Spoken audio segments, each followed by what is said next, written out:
Merci de nous rester fidèles, il est 9 heures en temps universel.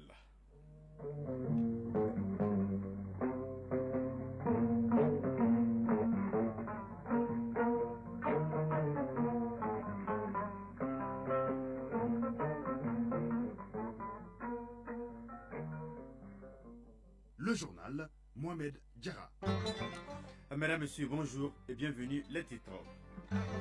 La nation reconnaissante envers ses fils et filles, plus d'une centaine de personnes ont été décorées hier par le président de la transition, grand maître des ordres nationaux. Ils ont été élevés au grade de la dignité du grand officier, commandeur, officier et chevalier de l'ordre national. À suivre le grand format de cette édition consacrée au retour de l'administration dans la région de Kidal, une année après la reconquête de cette localité par les femmes. L'actualité dans l'espace AES nous amène à Ouagadougou pour parler du colloque international sur l'information et la communication dans une société de mutation. Au Niger, le ministre de la Défense nationale s'est rendu à Tondidia pour s'assurer du bon développement de la formation des recrues. Les Gabonais sont aux urnes depuis plus d'une heure. Ils se prononcent sur le nouveau projet de constitution. En sport, les Aigles obtiennent le ticket pour la CAN Maroc 2025. Les poulains de Tom Saint-Fitz ont battu hier les Mabas du Mozambique 1-0. Voilà pour le sommaire. Tout de suite, les détails. Bienvenue. Cérémonie de décoration hier après-midi à Koulouba. Ils sont 153 récipiendaires, toutes catégories confondues, qui sont récompensés pour services rendus à la nation. Les médailles reçues sont la dignité de grand officier de l'ordre national, commandeur, officier et chevalier de l'ordre national. Le temps fort du cérémonial avec Ibrahima Traoré.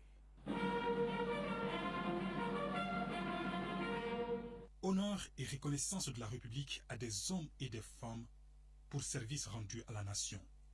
Un moment solennel et surtout de fierté, présidé par le grand maître des ordres nationaux, le président de la transition générale d'armée, Assimi Goïta.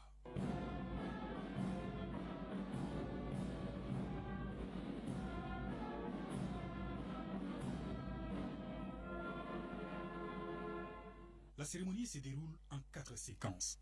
La première décoration remise par le chef de l'État est la dignité de grand officier de l'ordre national. Ils sont 14 récipiendaires, dont le Premier ministre, le président du Conseil national de transition, le ministre de la Défense et des anciens combattants, le ministre en charge de la réconciliation nationale, le directeur général de l'ANSE, le vérificateur général et le médiateur de la République. La deuxième séquence a concerné le grade de commandeur de l'ordre national du Mali. Les récipiendaires sont un président d'institution, des membres du gouvernement, des officiers supérieurs de l'armée, des cadres de l'administration, un leader religieux et des artistes. Troisième séquence, le grade d'officier de l'ordre national du Mali, près d'une centaine de récipiendaires. Ils évoluent dans des institutions de la République et dans divers secteurs, notamment au sein du gouvernement, dans la haute administration, dans l'armée et au sein de la société civile.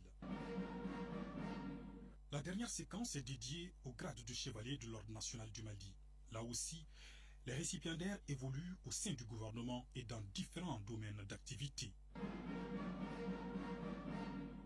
Face aux autorités de la transition et à un parterre d'invités de marque, le grand chancelier des ordres nationaux apprécie les qualités et le mérite des hommes et femmes qui sont célébrés aujourd'hui pour leur exemplarité. Général de brigade Amadou Sagafourou Gueye, grand chancelier des ordres nationaux. C'est un moment historique qui nous permet de mettre en exergue certaines valeurs communes à ces hautes personnalités et à bien d'autres de nos concitoyens, connus ou anonymes. Bravoure, ténacité, solidarité, dignité, don de soi, tout fondé sur un dévouement et un engagement sans faille pour le Mali. Les récipiendaires, par la voix de leur porte-parole, Sanogo Aminata Malé, témoignent de toute leur reconnaissance au président de la transition. Ils s'engagent à continuer de servir d'exemple et de source d'inspiration, et cela rien que pour l'intérêt du Mali. Nous sommes infiniment reconnaissants pour ces prestigieuses distinctions qui viennent couronner nos efforts et notre engagement au service de notre cher pays. Ces médailles représentent bien plus qu'une reconnaissance personnelle. Elles sont les témoignages de la confiance que vous placez en nous et de notre engagement à continuer de servir le Mali avec dévouement, loyauté et intégrité. Grâce à votre leadership, les fondements du Mali Koura ont été posés. Autre temps fort de cette cérémonie solennelle, la photo de famille. Un moment immortalisé avec le président de la transition devant le palais de Koulouba. Tout un symbole. Nous restons à Koulouba. Le ministre des Affaires étrangères de la coopération internationale, Abdoulaye Diop, a reçu hier une délégation du Nigeria. La délégation, conduite par l'ambassadrice Zainab Ali Kotoko, directrice aux Affaires étrangères du Nigeria, est venue informer le ministre Diop de la prochaine visite du ministre nigérien des Affaires étrangères et du chef d'état-major général des armées de son pays au Mali. Pour plus de précisions, écoutons la diplomate nigériane. Après cette rencontre, elle a le micro de Mamadou Fane. Je veux féliciter son Excellence, le président Assimi Goïta, pour l'anniversaire, premier anniversaire de la libération de Kidal. Cette visite est une visite préparative pour la visite de notre ministre des Affaires étrangères, ici pour voir son frère, son Excellence, mon frère aussi, Abdoulaye Diop, ainsi que notre chef d'état-major, qui viendra dans les prochains jours à venir, pour rencontrer aussi son homologue, pour échanger sur des questions mutuelles pour les deux pays et pour la région. Comme le Nigeria a fait tout le temps, et vous savez aussi que nous sommes en face avec nos défis, oui, mais on va soutenir toujours le Mali, comme la paix et la stabilité du Mali est très important pour nous aussi, ainsi que la paix et la stabilité du Nigeria est très important pour le Mali. Toutes les autres précisions sur cette collaboration et le renforcement de cette collaboration sera fait par notre ministre dès qu'il sera ici. Le retour de l'administration après la reprise de Kidal par les FAMA a amené une grande quiétude dans la région. Peu à peu, l'activité économique reprend. Les maraîchers ont commencé à produire. Les échanges commerciaux se font en toute tranquillité, ce qui augure de belles perspectives pour les acteurs économiques de Kidal. Les acteurs rencontrés par nos envoyés spéciaux à Kidal, Bemba Sibi et Sidi Kibalo. S'il faut donner un nom à la résilience à Kidal, ce sera certainement Fadima Wallet. Cette grand-mère de 61 ans qui cultive des produits maraîchers depuis 34 ans est passée par de nombreuses péripéties, notamment de maraîchère prospère à propriétaire sans activité, car pendant l'occupation, elle a été obligée de cesser la production un temps. Avec le retour de l'administration à Kidal, Fadima retrouve son verger et l'âge n'a rien altéré dans le dynamisme de Fadima Wallet. Avec l'arrivée de l'administration et les militaires, tout le monde se sent en sécurité. Kidal est en sécurité. On dort bien, on se lève bien, personne ne nous fait du mal. Vraiment. Moi particulièrement, avant personne ne peut dire quelque chose. Personne. Au niveau du jardin, ils m'ont même chassé. Ils m'ont même chassé que les jardins là, il ne faut pas que je pratique. Et j'ai laissé comme ça. Mais à l'arrivée du Mali, là, j'ai repris le travail. Tous ceux qui refusent de revenir là, ils n'ont qu'à venir sur leur propre terre. Continuer à travailler et être à l'aise avec le reste de leur famille. C'est tout. Sinon, il n'y a rien. Aujourd'hui, avec le retour de Kidal dans le giron malien, elle a repris la production. La résilience de Fadima a inspiré d'autres acteurs, à l'image du docteur Mouda Ag Adil Kimis. À 38 ans, le jeune médecin a décidé de se lancer dans la production maraîchère. Aujourd'hui, il produit de la pastèque, du melon, du concombre, du piment, du chou ou encore de la betterave. La première production a été très bonne, donc j'ai continué dans la lancée. Donc ça a été une production non-stop durant une année environ. Donc on ravitaille la ville, on fait une production continue en melon, donc, et puis on a ajouté du pastèque et d'autres produits. Environ 3 à 5 tonnes. On peut dire qu'actuellement ça suffit pour la ville, c'est rentable. Parce qu'on vend le kilo entre 750 et 1000 francs. Avec le retour de l'État, la production maraîchère a repris de plus belle et elle alimente le marché local. Dans les dédales du grand marché de Kidal, la relance économique prend peu à peu corps. Les commerçants saluent l'arrivée de l'administration qui permet déjà de commercer en toute quiétude. Nafissatou Nouridine, commerçante. On vend les chaussures au marché de Kidal. Kidal quand même, ça va un peu maintenant. On s'est débrouillé. Ça va maintenant, ça va. Dieu merci. Maintenant, là, il n'y a pas beaucoup de mouvements qui passent. Mais on s'est débrouillé, Dieu merci. Abdul Samad Abdoulaye, commerçant. Le marché à Kidal ici, vraiment, les gens, ils commercent petit à petit, quoi, parce que les gens ne trouvent pas les marchandises comme il faut. Mais vraiment, nous, c'est la route vraiment qui nous préoccupe trop, quoi, parce qu'on ne trouve pas les bagages comme il le faut. Mais les marchés, quand même, ça va un peu. Ça se déroule un peu seul. Depuis l'arrivée de l'administration, ça va un peu. Keita Fatoumata Savané, commerçante. Avec l'arrivée de l'administration et des FAMA à Kidal, la situation s'est calmée. La sécurité est venue, on vient et repart du marché à l'heure que l'on veut, ce qui n'était pas possible avant. On demande aux réfugiés et déplacés de revenir car tout va bien maintenant. Si les affaires sont timides, la présence de l'État à travers l'administration et les forces de défense et de sécurité crée les conditions nécessaires pour booster les affaires dans la région de Kidal. La contrainte majeure qui pèse sur ces opérateurs économiques reste l'absence de couloirs d'approvisionnement appropriés. Déjà, les autorités régionales prennent toute la mesure de cet état de fait. Boukari Diallo, directeur de cabinet du gouverneur de Kidal. Il faut encore renforcer le dispositif sécuritaire. Il faut non simplement renforcer ce dispositif, mais il faut maintenir vraiment tout ce qui est dispositif sécuritaire actuellement. Il y a aussi un défi par rapport à l'enclavement. Il faut œuvrer pour désenclaver la région de Kidal, pour rendre l'accès à Kidal plus facile. Un désenclavement qui va faciliter l'approvisionnement de la ville de Kidal et offre de nouvelles perspectives commerciales pour les maraîchers de la ville. Kidal, Bemba Sibi, Ibrahim Traoré, Adama Kamara et Sidiki Balo pour l'ORTM.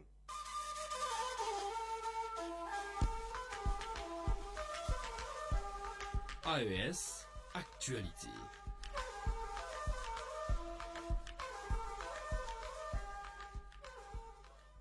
Direction le Burkina Faso, Ouagadougou abrite depuis hier un colloque international sur la gestion de l'information et la communication dans une société en mutation. La rencontre organisée par le laboratoire de recherche médias et communication organisationnelle regroupe des chercheurs et praticiens de l'information et de la communication des pays de la sous-région de la France et de la Belgique. La correspondance de Rufine Dipama de Radio Burkina. Le monde est en perpétuel changement, engendrant de nouvelles idées et dispositifs de l'information et de la communication.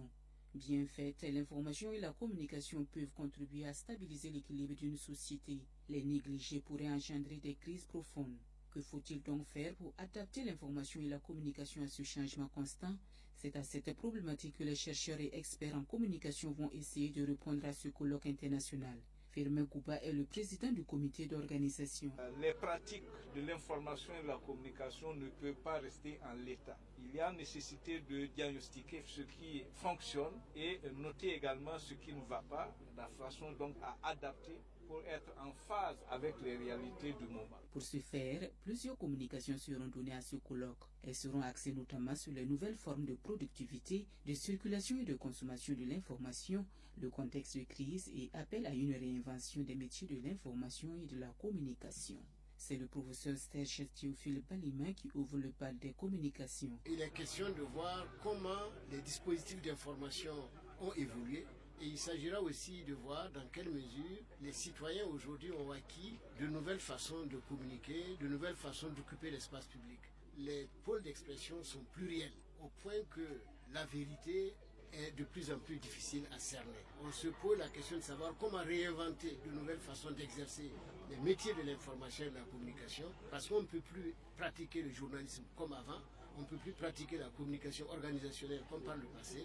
Il va falloir s'adapter à toutes ces mutations et surtout à toutes ces nouvelles technologies qui viennent imposer aussi et modifier les façons de se comporter, les façons d'être. En plus des chercheurs et praticiens de l'information et de la communication venus de 8 pays de la sous-région, des étudiants de l'hypermique et de l'ESTIC prennent part à ce colloque, histoire de s'imprégner des réflexes des professionnels pour contribuer à leur tour au rayonnement de la communication.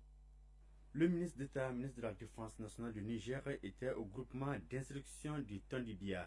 Le général de corps d'armée Salif Moudi est allé s'enquérir des conditions de formation des recrues et du travail du personnel d'encadrement. Une visite suivie par notre confrère Mahamadou Garba de la radio du Niger.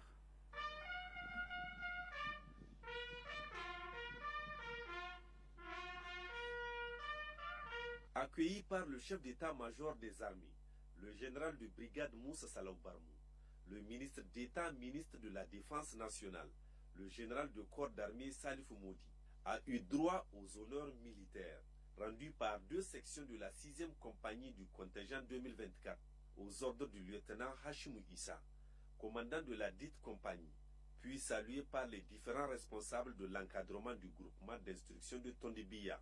Peu après, une réunion a regroupé autour du ministre d'État, ministre de la Défense nationale, la hiérarchie militaire et le personnel d'encadrement du groupement d'instruction de Tondibia. Réunion au cours de laquelle il a été présenté au général de corps d'armée Salif Moudi les activités du groupement d'instruction de Tondibia. Après cette rencontre d'imprégnation, le ministre d'État, ministre de la Défense nationale, a visité plusieurs services du groupement d'instruction de Tondibia, notamment les dortoirs des recrues, le foyer du soldat, la cuisine, la compagnie de commandement et de service, les salles de simulation, les salles de cours, l'infirmerie et le champ de tir situé sur la route de Tilaberi.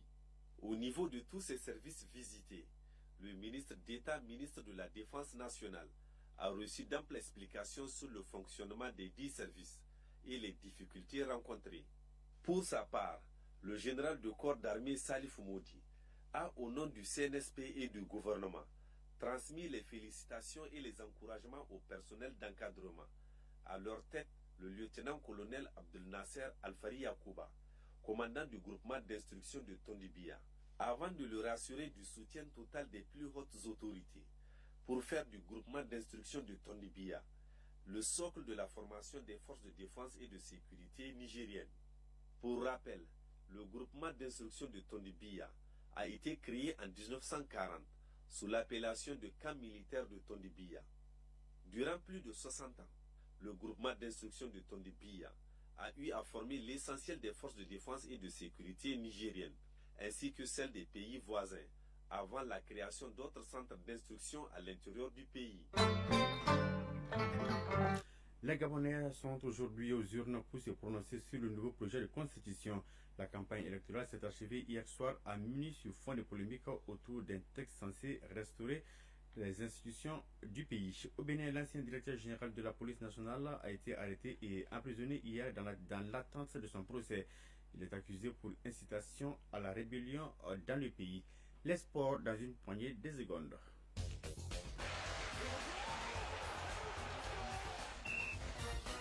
Oui, il est là, tout souriant. Très bonjour. Bonjour Mohamed Jara, bonjour à tous. On parle football. Les Aigles du Mali ont battu les Mamba du Mozambique hier par un score de 1-0. Les Aigles se qualifient ainsi pour la CAN 2025 au Maroc. Oui, l'unique réalisation porte la signature de Kamuru Doumbia à la 19e minute. Avec 11 points, le Mali est qualifié pour la CAN et assuré de terminer même premier de son groupe. Le résumé du match avec nos envois spéciaux Siragatou Sissé et Sidi Mouribo Dambélé. Le Mali se qualifie pour la phase finale de la CAN Maroc 2025 en disposant du Mozambique 1-0 grâce à Kamuri Doumbia à la 19e minute. Le milieu de Brest reçoit une offrande du capitaine Yves Bissouma. Ce sera la 14e participation du Mali à une CAN. Dans ce match face au Mozambique, le sélectionneur Tom Saint-Fit a aligné une équipe solide pour tenir le coup avec un système de 4-4-2 porté vers l'offensive. Les consignes ont été respectés à la lettre. Tom Saint-Fit, sélectionneur des Aigles du Mali. C'est mon 3e qualification dans 3 CAN, mais 2021, 2023 avec Gambie, maintenant avec Mali. Mais c'est seulement le début. On n'est aussi pas pour qualifier, on est ici pour être plus que la qualification. On veut y créer le soir au CAN et on veut aussi aller aux Coupes du Monde. On a toujours les rêves dans ça. C'est le début. On fait le développement. Je suis content avec mon équipe. On a des jeunes joueurs. La discipline est très grande et je pense qu'on peut seulement improver quand on joue plus ensemble. Donne-nous de temps et on va être une des meilleures équipes en Afrique, je suis 100% sûr. Avec 11 points en 5 journées, le Mali finira premier du groupe I et disputera à Bamako le mardi 19 novembre contre l'Eswatini la 6e et dernière journée pour l'honneur. Maputo, Siragatou Sissé, Sidi Modibo Dembélé pour l'ORTM. Voilà, félicitations pour les Aigles du Mali. Tout à fait, pour obtenir ce ticket, il faut douter que de sacrifices consentis par l'État. Oui, en effet, selon le quotidien national L'Essor, l'État aurait déboursé plus de 500 millions de francs CFA pour payer les arriérés de primes et des salaires pour mettre le compteur à zéro avant la rencontre d'hier contre le Mozambique. Concernant les primes de match, la clé de répartition est la suivante: 3 millions de francs CFA pour la victoire à l'extérieur, 2 millions de francs CFA pour la victoire à domicile et 1 million de francs CFA pour un match nul à l'extérieur. Les joueurs présents lors des 3 derniers matchs des Aigles empocheront donc 6 millions de francs CFA chacun. Lors des éliminatoires de la CAN, de cette CAN 2025, le Mali a concédé le match nul à domicile contre le Mozambique 1-1 avant de gagner en Afrique du Sud contre l'Eswatini 1-0. Ensuite, les Aigles du Mali ont battu la Guinée-Bissau 1-0 au stade du 26 mars avant d'aller concéder le nul 0-0 du côté de Bissau. Selon le journal L'Essor toujours, le sélectionneur national Tom Saint-Pitt, qui gagne un salaire mensuel de 12 millions de francs CFA, recevra les salaires de septembre, octobre et novembre. Les membres de son staff technique et médical seront également mis dans leurs droits. Plus que 5 tickets donc à enlever encore. Outre le Mali, d'autres sélections ont validé leur ticket pour la grande messe de football continental en 2025. Oui, la Zambie a arraché sa qualification en dominant la Côte d'Ivoire par le score d'1-0. 18 pays sur les 24 ont composté leur ticket pour la CAN 2025. Il s'agit du Maroc, pays hôte, du Mali, du Burkina Faso, du Cameroun, de l'Algérie, de la République démocratique du Congo, du Sénégal, de l'Égypte, de l'Angola, de la Guinée équatoriale, de la Côte d'Ivoire, de l'Ouganda, de l'Afrique du Sud, du Gabon, de la Tunisie, du Nigeria et de la Zambie. Par ailleurs, le Ghana, quadruple champion d'Afrique, est présent à toutes les phases finales depuis 20 ans, ne sera pas à la CAN 2025. Les Black Stars ont vu leurs derniers espoirs de qualification s'envoler ce vendredi après le match nul concédé à Luanda face à l'Angola. Cela s'appelle le coup de tonnerre. La 5e journée prend fin cet après-midi avec 2 rencontres. Quelles sont les affiches? Les 2 rencontres du groupe H mettront fin à la 5e et avant-dernière journée de ces éliminatoires. Déjà qualifiée avec 12 points, la République démocratique du Congo cherchera à maintenir son rythme de croisière. Derrière elle, la Guinée effectue un retour fracassant. Après 2 défaites inaugurales, le Sili national s'est repris avec 2 victoires contre l'Éthiopie. Les Guinéens seront qualifiés s'ils battent la RDC et que la Tanzanie ne gagne pas contre l'Éthiopie. Sinon, il y aura une finale lors de la dernière journée entre les Taifa Stars et le Sili national. Les affiches sont donc Éthiopie-Tanzanie prévues à 16h temps universel et Guinée-République démocratique du Congo à 19h temps universel. En champ de discipline, le Mali organise la première compétition du Taekwondo AIS avec la participation de la Fédération de Russie. Oui, cet événement sportif d'arts martiaux parrainé par le président de la transition, le général d'armée Assimi Goïta, vise à renforcer l'amitié et la cohésion entre les pays membres de l'espace AES et leurs partenaires stratégiques, la Fédération de Russie. En attendant la compétition ce samedi, la cérémonie d'ouverture s'est déroulée hier vendredi au Palais des Sports Salmatou Maïga. Le point avec Arju Matina. La Confédération des États du Sahel, en plus de la défense, la diplomatie et le développement, met l'accent désormais sur le sport, notamment les arts martiaux, facteur d'intégration dans l'espace AIS. Le sport en général et les arts martiaux en particulier étant une valeur efficace d'intégration. C'est ainsi que les responsables du taekwondo des pays de l'AIS et leurs partenaires stratégiques, la Russie, conscients de leurs responsabilités devant leur nation, ont décidé d'organiser cette compétition. Maître Aloun Badra Traoré, président de la Fédération malienne du taekwondo. Il y a 1 an, au détour des championnats d'Afrique 2023 à Abidjan, nous, le Burkina Faso, le Niger et le Mali, avons rêvé d'une rencontre plus restreinte et plus cordiale entre nous trois. Zoumana Sanda, président de la Fédération nigérienne de taekwondo. J'ai saisi également cette opportunité pour adresser mes sincères et fraternels remerciements à la Fédération malienne de taekwondo et aux autorités maliennes pour l'accueil empreint de chaleur et la belle organisation de cet événement historique. Vladimir Ivanov, entraîneur de l'équipe de Russie de taekwondo. Au nom de l'Union russe de taekwondo et à mon nom propre, je voudrais vous féliciter pour ce premier tournoi international de taekwondo des pays de l'AES et de la Russie. Ainsi se déroule à Bamako la toute première compétition de taekwondo AIS plus la Fédération de Russie. Une véritable marque de confiance pour le Mali qui assure surtout la présidente de la Confédération des États du Sahel. Abdel Kassim Ibrahim Fomba, ministre de la Jeunesse et des Sports, chargé de l'instruction civique et de la construction citoyenne. Aujourd'hui c'est un grand jour parce que nous avons les 3 fédérations qui se sont donné la main, les fédérations du Mali, du Burkina et du Niger, se sont donné la main pour inviter la Fédération de Russie pour organiser ce championnat. Colonel-major Abdourahmane Amadou, ministre de la Jeunesse, de la Culture, des Arts et des Sports du Niger. C'est une fierté pour nous de se réunir ici autour du taekwondo. Et c'est autour de ça qu'on s'est réunis aujourd'hui pour montrer à la face du monde qu'on est encore sur pied, qu'on restera toujours sur pied. En attendant toute la journée de ce samedi 16 novembre, consacrée à la compétition proprement dite, une compétition réservée à la catégorie olympique, plusieurs démonstrations des pratiquants du taekwondo et d'autres disciplines sœurs ont annoncé les couleurs de cette compétition AIS de taekwondo plus la Fédération de Russie. En plus, les 3 pays membres de l'AIS et leur partenaire stratégique, la Russie, ont signé lors de cette cérémonie d'ouverture un mémorandum de partenariat. Oui, un bon partenariat donc à consolider. C'est ce qui met fin à cette édition présentée par Mohamed Diarra avec le concours de Abdel Traoré à la mise en œuvre. La coordination électorale est assurée par Bemba Sibi, réalisation Adam Maïga, la mise en ligne est assurée par Badi Touré. Passez d'excellents moments accompagnés au programme de Radio Mali. Au revoir.